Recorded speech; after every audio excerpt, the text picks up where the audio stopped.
So we're back after about 3 weeks since our last episode.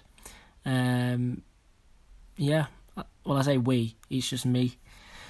Today, as Rich and Robbie are currently away in Israel over Christmas. But since our last episode, we've had lots and lots of things going on in the world of combat sports. We've had UFC 219, in which Max Holloway once again defeated Jose Aldo by TKO. He controlled the fight pretty much throughout. Hit Jose with a lot of stuff. Jose seemed to tire out within the second, third round. He had some success earlier on with numerous leg kicks, but then he just decided to get in a striking battle. And Max Holloway ended up putting him away in the third round. We also had the return of Alistair Overeem after his last win, and the return of Francis Ngannou. I mean, this match was highly anticipated for a long time, and it ended pretty much straight away, just over a minute into the first round. Francis Ngannou landed an uppercut which practically took Overeem off his feet, and he was unconscious for about a minute on the floor. That set up a title fight at UFC 220 in Boston in January, between Stipe Miocic and Ngannou.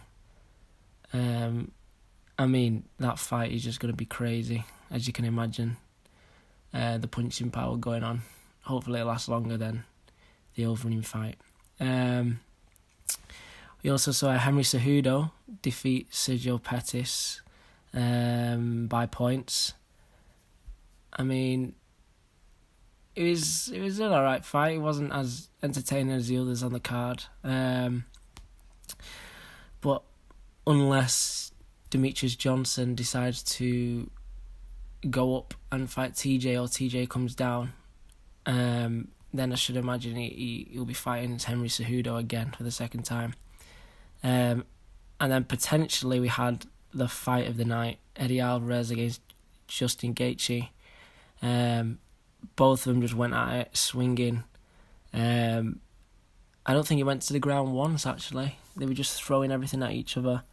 And then Eddie Alvarez caught him with a knee in the third round, which dropped Gaethje, and then he couldn't recover, really. But the fight was just crazy. He's just back and forth constantly. They're both taking each other's shots, and that was awarded fight of the night, along with Yancy Medeiros and Alex Oliveira, which I couldn't really call which one was better, but they were both very good fights. So it was a stacked card, and it brought everything that everyone expected, really. We've also had UFC Fight Night, in which was Ortega and Swanson. I mean, is practically the winner of this would most likely go on to face Max Holloway for the title. A lot of people were shocked that Cub Swanson wasn't given the title chance anyway. But yeah, he's gone on to fight Brian Ortega, and Brian Ortega's jiu-jitsu was just too much for him, and he ended up putting in a guillotine choke within the second round, and Cub had to tap. So that should set up Max Holloway against Brian Ortega, which is a very interesting fight. Aljamain Sterling was on the card also. Good to see him back, especially after a lot of trash talking between him and Cody Garbrandt before Cody was knocked out. This didn't end too well for Aljamain. In the first round, he's gone for a double leg takedown, and Marlon Moraes has gone for a knee at the same time, and he's ended up knocking Aljamain out. Aljamain was unconscious for quite a few minutes, and the crowd didn't really get any real update until way after the fight. The camera had cut off him for a very long time. But yeah, where that puts Aljamain, I do not know currently. I don't know. Should imagine he can come back though. He's got a good camp around him in Matt Serra. Yeah, we've got Robbie Lawler and Rafael dos Anjos coming up within the next week, which is interesting because Rafael dos Anjos has just looked crazy at welterweight. Robbie Lawler obviously beat Donald Cerrone in his last fight at welterweight. He looked good. He didn't look like the old Robbie Lawler. I mean, it could have gone either way pretty much. But yeah, it'll be interesting to see who comes out on top, as he just looks unstoppable, Rafael dos Anjos at the minute. Well, anyway, in the world of boxing, Tyson Fury is no longer banned. We haven't seen him fight in 2 years. His last fight was Vladimir Klitschko, in which he famously won the majority of the belts. But yeah, he's no longer banned.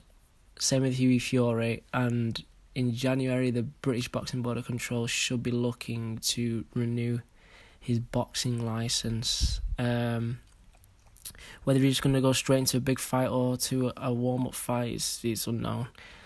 He's been calling out Bellew, he's been calling out Joshua, been calling out everyone. But we're very interested to see what happens. He's still got a lot of weight to lose yet. I think he's on about 24 stone, he said. But yeah, we'll see. It'll be good to have some character back in the heavyweight boxing scene again. Eddie Hearn's also said that a deal between Anthony Joshua and Joseph Parker is pretty close. Don't really know much to say, as I feel, in my opinion, Joseph Parker isn't all as he makes himself out to be. As we saw, he was outboxed by Hughie Fury in his last fight, but as he was always on the front foot and he wasn't against the ropes, the decision kind of swung his way. But against Joshua, I mean, it's whether he can take everything Joshua's going to give him and whether Joshua can take everything Parker's going to give him. But it'll be interesting. Very interesting. We've also got UFC 219 coming up on December the 30th, in which Chris Cyborg is fighting Holly Holm for the title. We've got Khabib Nurmagomedov against Edson Barbosa. Khabib's returning after he dropped out of his last fight with Tony Ferguson. Khalil Roundtree from The Ultimate Fighter is fighting on that card also. So yeah, a few good fights. So yeah, it was just a quick update of what's been going on. And we'll be back with episode 6, where hopefully I'll be joined by Robbie and Richie again. Okay, thanks for listening.